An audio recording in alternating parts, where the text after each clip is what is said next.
Alex has all this shit figured out when it comes to investments and planning and having properties, and I think that's kind of sexy. I don't want to be married, no. Because of financial stability, because of trust, all those things are major factors. I feel like you can't have a relationship without trust.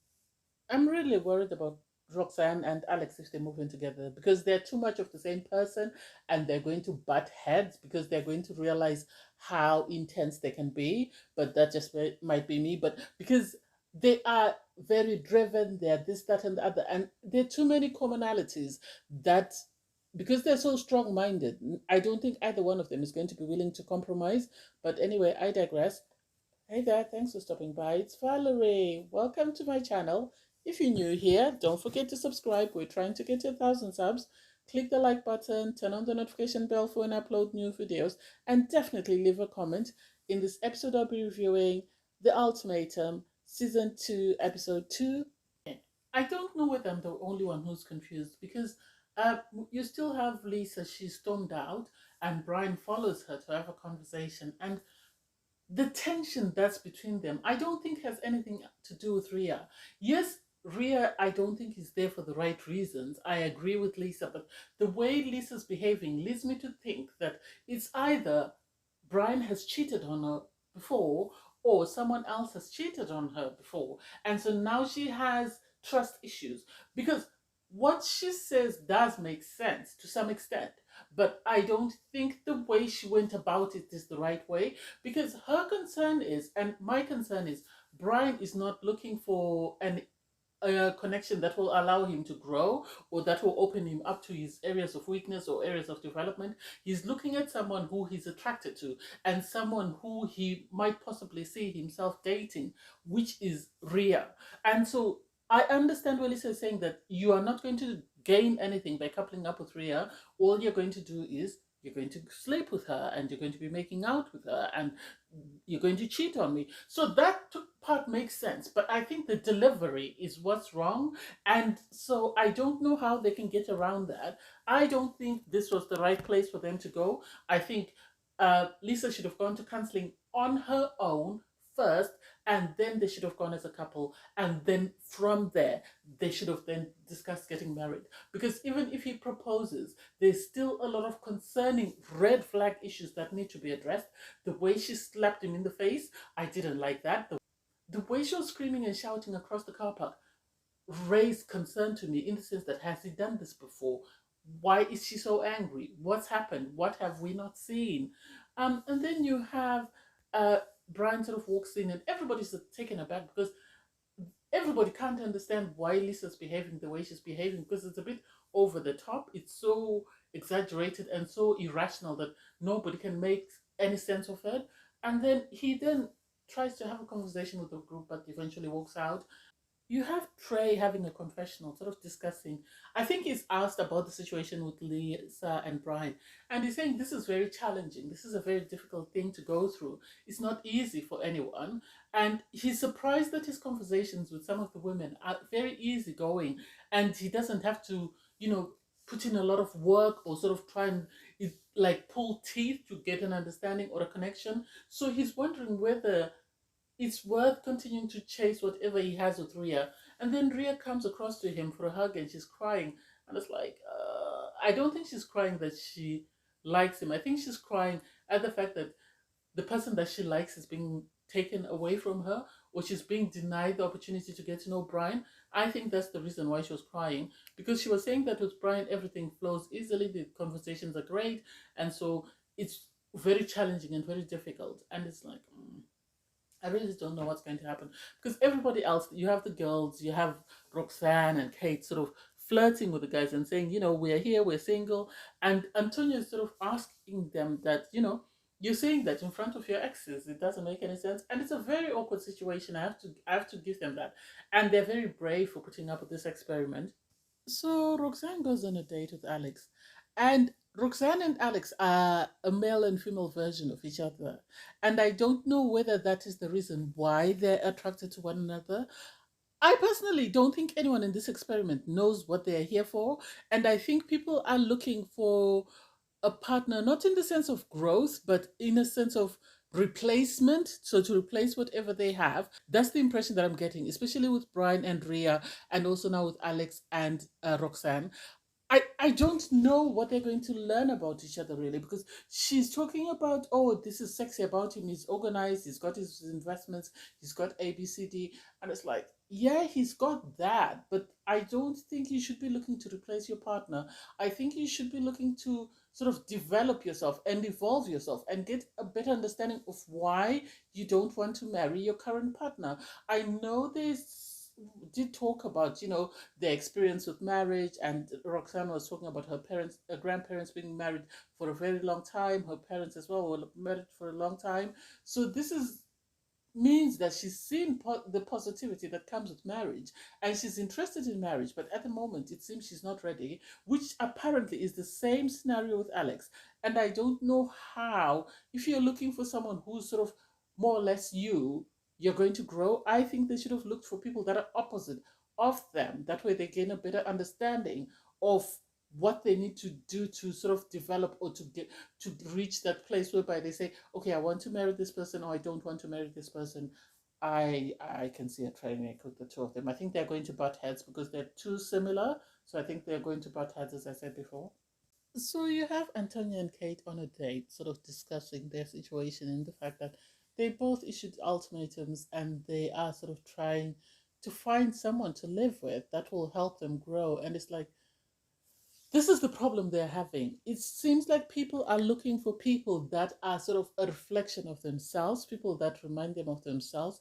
That way, they're not challenged out of their sort of comfort zone. That's the impression that I'm getting. Because if you look at Roxanne and Antonio, or if you look at Alex and Kate, you can see that they are it's the same couples, in the sense that one is very accommodating and the other one is very challenging, which is the same on both sides. So Roxanne and Alex are the challenging ones, and then you have Kate and Antonio being the accommodating ones. And so for them to live together, I know it will they will be comfortable, and it might be easier going for them with Antonio and Kate. But the problem is, are they going to step out of their comfort zone? Are they going to grow? Are they going to learn anything or benefit anything from this experiment? I really don't think so. Surprisingly, Ria meets up with James. Obviously, they have the fact that they both come from single parent families, so they sort of share the same sort of childhood traumas. And I think this is what they bond on. And the same question is, how will they grow? Yes, they will be able to help each other, I think, because James started crying when he was talking about his mother and their relationship and his dad passing away. So Ria was able to empathize and understand where James was coming from. But then what happens after that? I think Ria is now moving on to James because she doesn't like the commotion that's coming with Brian. So I think she's going to most probably move in with James. I think they will be okay because James seems like a very patient and understanding man. I don't know whether there'll be a sexual attraction as compared to if Ria had moved in with Brian, but I think this is a better pairing for her. I know they're more or less the same person, but I think it will be a better pairing for them because they'll be able to nurture each other's wounds and sort of help each other through their grieving process and overcome, hopefully, their childhood traumas. I'm actually pleasantly surprised that Ryan, she's got a lot of guts though, right? Because she goes on a date with Brian, given the fact that Lisa kicked off the night before. I would have thought she'd have stayed clear. I would have thought she stayed clear. But I think there's this sexual attraction between the two of them. That's what I think is drawing them together. I don't think it's the emotional or willingness to grow. I think it's the sexual attraction that keeps drawing them closer together. Although they say, oh, I see good qualities in you, I'm more comfortable around you. I think it's more sexual than anything else. I think it's totally different to Lisa and Trey, because Lisa and Trey are sort of reflective in their choices and in their conversation. They're trying to see what they have in common, what they like about each other, the fact that they care, and the fact that Trey was willing to offer a compliment that actually made Lisa cry. And he seemed to mellow Lisa, in my opinion. I think Trey actually seemed to mellow Lisa, and I think she would benefit from being in a couple with someone like Trey, who, yes, is younger than her, but he handles situation differently and is able to stand confidently as a man. Whereas I think she undermines Brian a lot. I think his lack of confidence, or maybe I think Lisa and Brian have a lot of confrontational conversations, and this is why they're always at loggerheads, in the sense that they're not willing to compromise. Whereas I think with Trey, he knows his worth. He's able to sort of stand up for himself without sort of being confrontational, without being argumentative, and is also able to recognize the good qualities in someone. Even Lisa said he was a better communicator. So I think Lisa would be better off with Trey, but the problem is Trey also is trying to explore a connection with Ryan, so I don't know how that's going to play out. So Trey meets up with Ryan, and I am nervous because I don't know whether he's having a plan B just in case of Lisa, and is worried that Lisa might just, kick off the way she kicked off with Brian, or maybe it's the producers that are encouraging him that he needs to have a plan B, because they do have a conversation with Ryan, and they're sort of saying they grew up the same way. They see parenting the same way and raising a family the same way. So that's something they have in common. I think his conversations flowed better with Lisa. I think the only thing that might worry him about Lisa is the fact that she's unpredictable, in the sense that she might just kick off at the slightest provocation. But with Ryan, I really don't know. I really don't know. I don't know whether he should be able to challenge him. He says he enjoys the process because it's making him learn a lot about himself as a person, and about, you know, having conversations with people that have a lot in common with him. Yes, he wants to marry Rai, but he's not sure whether, that's the best decision, since having conversations with other people has been very easy, and he's found common ground with, the other ladies. So it's something that he's reflecting on, and he'll make his choice when the day comes, and next one is the choice. So the day of the choice arrives, and four couples arrive. Lisa and Brian are not there, and Nick announces that Lisa and Brian have withdrawn from the experiment.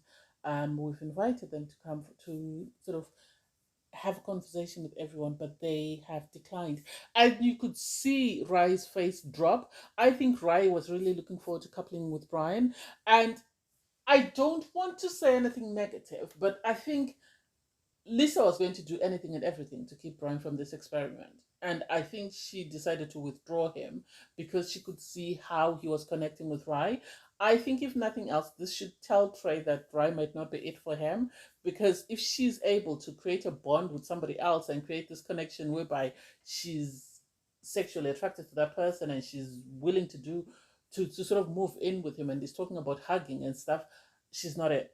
I think she's not it. I think he needs to sort of try and explore with other people, and he will find his person. I don't think Rice is person, because her disappointment, the fact that she was flirting with Brian, the fact that she was willing to move in with Brian, I think this is too many red flags for him. And she's saying she doesn't want children. She was able to open up to Brian and tell him about her stillbirth, but I don't know whether she's told Brian this. So it makes me very nervous. It makes me very nervous. And I wish Lisa and Brian all the best, but I don't think a baby is the right combination to sort of involve into their equation, because they're already a toxic couple. And I think just bringing a baby into that is not going to be productive. I think, if nothing else, they deserve to go to counseling. If they do have a child, they still need to go to counseling, because it's going to make it difficult to raise that child with the way they're confrontational, the way there was sort of that hands-on altercation. I didn't like that. But anyway, I digress. Thanks, guys, for watching. Please don't forget to like, share, comment, and subscribe. Bye, everyone.